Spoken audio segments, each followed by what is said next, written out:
welcome to another episode of DAWNCast. My name is Kathy Ngo. And I'm Di Lee. Today we have a very special guest, Will Wheeler, who's a dear friend of mine. He is the director and founder of the Dyslexic Evolution. He is a proud dyslexic professional himself who is working hard to change the current workplace practices around dyslexic and neurodiverse professionals. Welcome, Will, to the show. Thank you so much for having me. It's so good to be here on this beautiful Sydney day. I think it's about 16 degrees and freezing and raining. So thank you so much for having me. Thanks for joining us. Thank you. So tell us a little bit about yourself and what you do for people out there who've never met you or come across you. Yeah, cool. So like you said, I'm the director and founder of the Dyslexic Evolution. And what we're really about is creating and developing professionals who are dyslexic to be able to progress in their careers and become leaders, entrepreneurs, all that. You know, we're seeing so many great, people who are dyslexic running these massive companies like Richard Branson. You know, you go to Shark Tank, you've got like 3 of the 6 people on Shark Tank who are all dyslexic doing all these great things. And what we're really about is trying to help people to be able to build the confidence to be people like that. So that's what we're all about. Tell us, what does it mean to be that you have dyslexia? Is that right? Yeah, that's correct. That's correct. So, you know, I think a big thing with dyslexia especially is that we think a lot about it, especially in schools. So, you know, kids may struggle with reading or writing or just interpreting information altogether.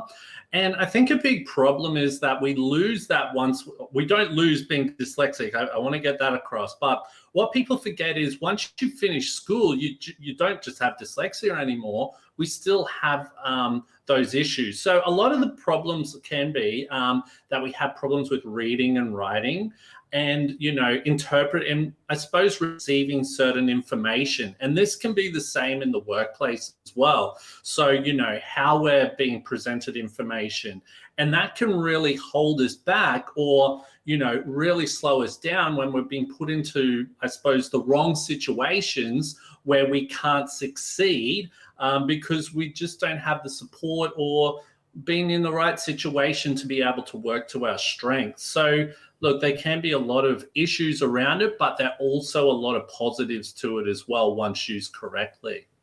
Can you give us, for me, an example of if you experience dyslexia? Yeah. What does it look like, and how does it? I heard it's like a blur or something. Is it a Well, blur? to tell you the truth, what it looks like, if you look right at me right now, that's dyslexia right there. But okay, so I probably, I'm trying to think how it looks like. So when you talk about information, like how does it come up for a person with dyslexia? What do they see? Okay. Well, let's say, for example, if I was to read a book, you know, we see a whole bunch of lines there, words, all that. Now, for some of us, it can be very difficult because there's just so many words going on there. So if we were to read, say, a page of information, we're just trying to process all those words coming in.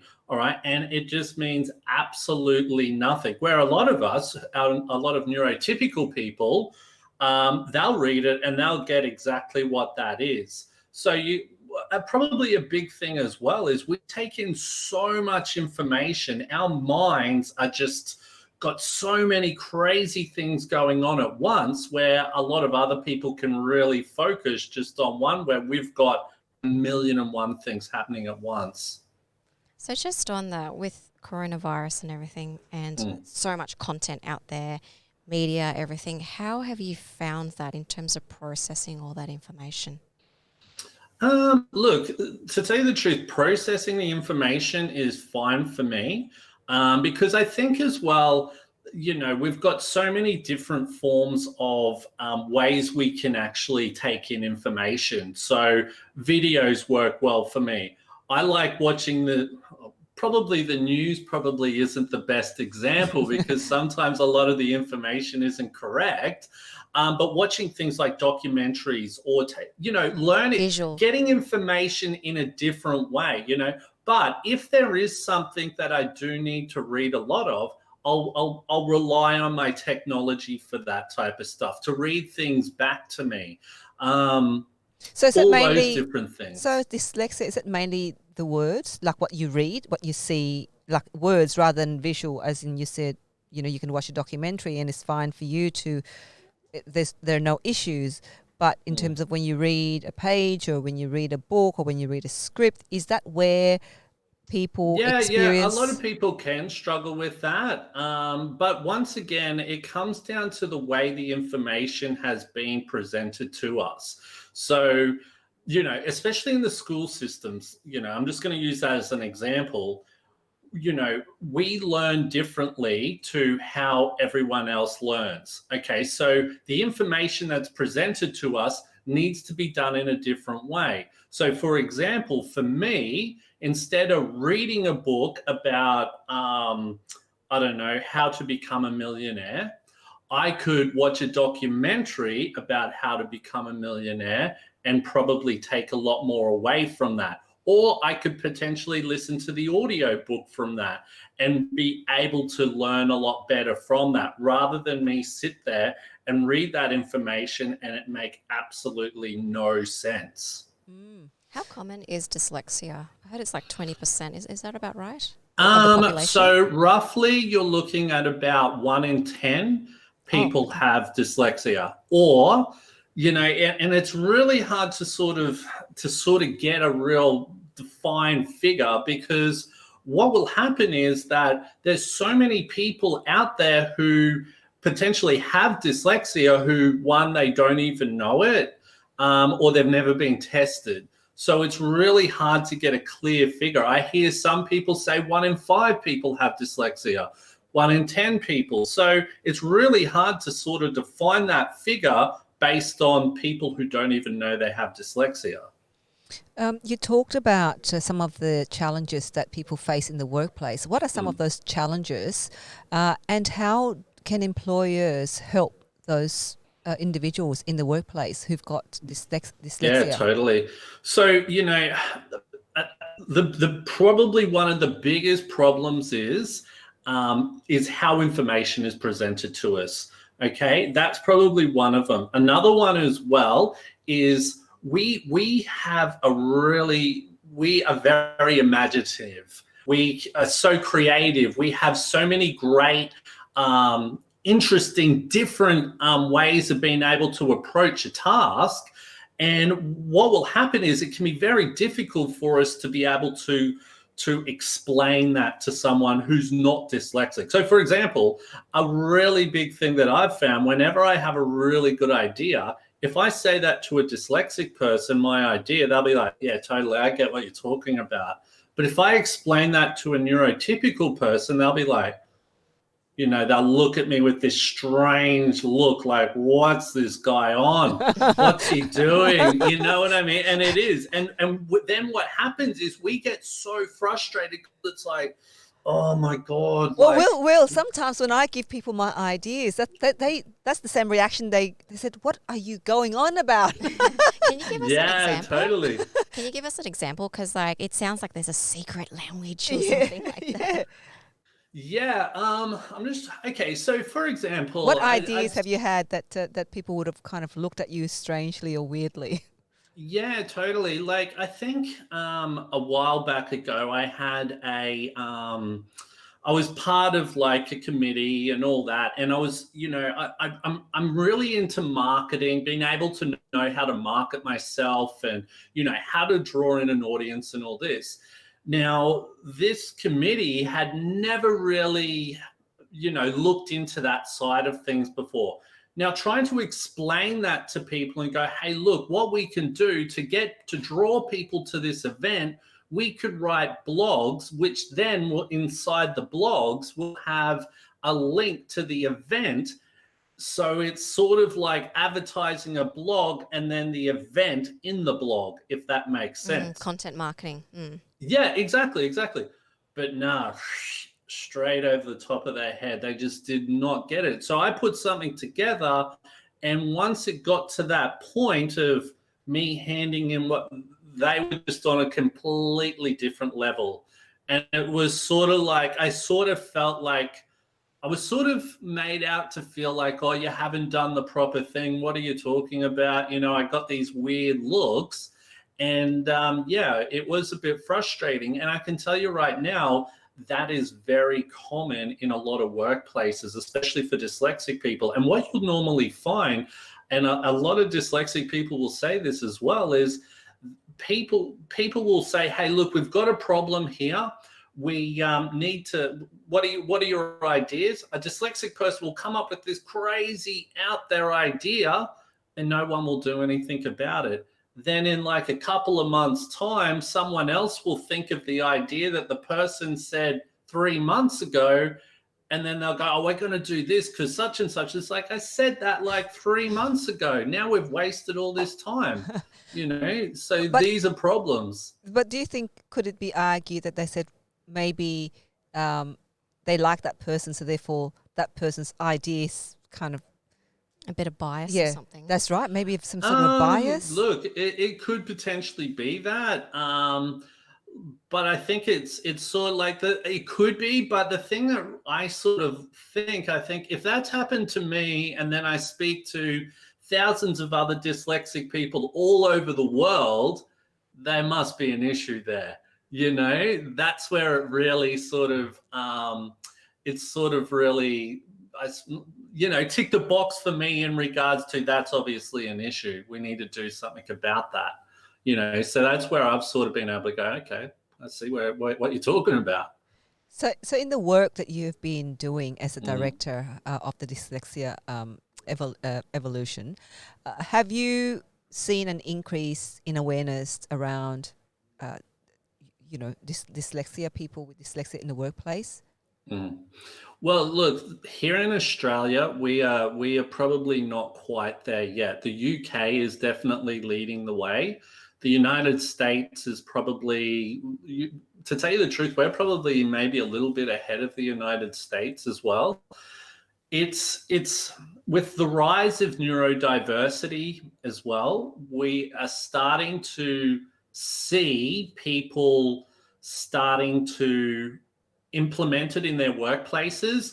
And that's not just getting people to come in and go, oh, look, we just need to tick the boxes. We're actually seeing organizations hiring these people to be able to utilize their skills, their creative thinking skills, their out there wacky ideas that some people may say, to be able to help with innovation within the, you know, into the modern world and all that type of stuff. So we are slowly starting to see that. And what's that's coming down to is a whole bunch of dyslexic leaders who are really starting to see what, you know, they'll even tell you that the reason they are where they are today is because of their dyslexia and their different ways of thinking and their thought patterns, and having to build teams to be able to rely on people who have different strengths and weaknesses to themselves. So tell us more about your business and why you started it as well, because I think you focus a lot on not just consulting, but recruitment as well. Is that right? Yeah, look, that's definitely something we want to look into the future. You see, the biggest thing for me was when I first started out in business, you know, I used to spend a lot of money, and I'm talking lots of money, on coaches, leadership coaches, business coaches, all that type of stuff. And these people were fantastic at what they did. They had a lot of great knowledge, all that type of stuff. But when I would come to them with my out there different ideas, they would look at me like, what the hell's this? And I was like, you know what? I really want to find someone who can help me, who understands my thinking pattern, the way I think. I want someone to go, yeah, I get what you mean, but also still be able to help me to progress. And, you know, by utilizing different types of technology to help me with some of my weaknesses or whatever that might be, and really help me to get that clear path, which I really struggled to find. Now, so that was a big reason why I started. Now, from that, it was never originally the Dyslexic Evolution. When I first started out, I wanted to start a leadership development company, but then I was like, I want to help dyslexic people because I'm dyslexic. I can see that there's all of, we do need help with this, and it's just growing like that. And I suppose that's really part of the name. We're about evolving, evolution, growing, all that. So the goal is to definitely help professionals who are dyslexic to develop in their careers, to be able to be leaders of the companies they work for to potentially start their own businesses, but also to influence other dyslexic people coming up. But more than anything, we want to try to influence people who are non-dyslexic to our ways of thinking. So that's what it's all about. So if we can try and help to recruit people for organizations who want to utilize these different out there ways of thinking to boost innovation and all that, that's what we really want to help with. Like the way we look at it, we're dealing with the world's elite here, because people like us, once we've got the right tools, we've got so many skills to be able to create so many great things into the future. So that's one part of the company for sure. I believe your tagline is embracing difference. Ours is the difference is you. Yeah, cool. So it's some great alignment there. Totally. Yeah, and what do you think employers can do to create a more inclusive environment? What should employers do? Look, I think it's been really interesting, because I suppose my background was never diversity and inclusion, and probably the last 2-3 years, I've really been getting involved with it and really getting an understanding of what it's all about, all the great things that are happening. And it's been really interesting. Some people have been really open to myself and what I'm trying to work towards, where other people from really large organizations really surprised me and just didn't really ask too many questions at all. So I think a big part about it is asking questions, trying to find out more about it. Why, what I don't get is that we can see all of these big organizations who are run by dyslexic CEOs, and wouldn't that tell you that there must be some type of strength, and they all contributed to their dyslexia? And I still think some people see it as a potential disability, where really when you're given the right tools, you've got the right support and the right motivation behind you, you can be really anything you want. And those people in those organizations can actually go on to do so many great things within organizations when they're given the correct tools. Because at the moment, what's happening is we're getting all these great people, and then we're being put into situations where we're not able to succeed. We're not able to showcase our strengths. And then what's happening is we leave and start our own companies and become multi-millionaires, if not billionaires, because we're allowed to do things our way. And it's true. Have a look at all the big companies. Yeah. Are there any, sorry, Kathy, you might have a question, but last one from me. Are there any role models in Australia, our leaders, that you would say who've got dyslexia, that we can say, oh, look, that's a role model for us? Yeah, look, it really depends what you're looking at, and it really depends on who you see as a role model too, I suppose. Jessica Watson, there's one right there. She was the youngest girl to sail around the world. Okay. There's also a really famous painter called Vincent van Tuzo. He's just they've just opened a hotel up in Brisbane named after him. So he's won a lot of the Archibald Prize? Yeah. So he's a very famous artist. Look, there's so many people you could choose from. I'm meeting people all the time who are CEOs of really large organizations. I won't mention their names and that because they may not be really open with it yet. So that's fair enough. But yeah, there's a lot of people out there. So yeah, definitely, there's lots of people out there. Well done, Will. I've been following your journey for some time now, and I love the work that you're doing. So before we wrap up, is there any final words, messages that you want to share with our audience? Look, I think, to tell you the truth, I haven't really thought about it, but just on the spot there, I think, if there are any dyslexic people listening, I think it's really important that we really get behind each other here and, to be able to make this into, especially how I view it in my head. And a lot of other dyslexic people will probably, they don't even see themselves as having a disability and can achieve so many great things.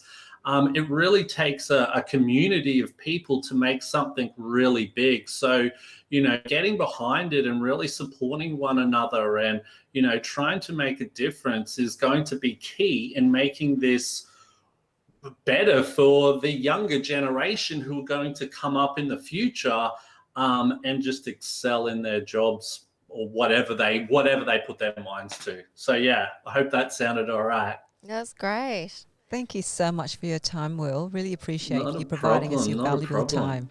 Yeah. So everyone, that was Will Wheeler from the Dyslexic Evolution. I'm Kathy Ngo. And I'm Di Lee. Thanks for tuning into DAWNCast. Make sure you subscribe to DAWNCast so that we can bring you more content like this. Click on the subscribe button or the little bell in the link somewhere there. Hit the bell. Hit the bell and you'll get the notification once you've subscribed. So we'll see you next time. See you next time. Bye. Bye.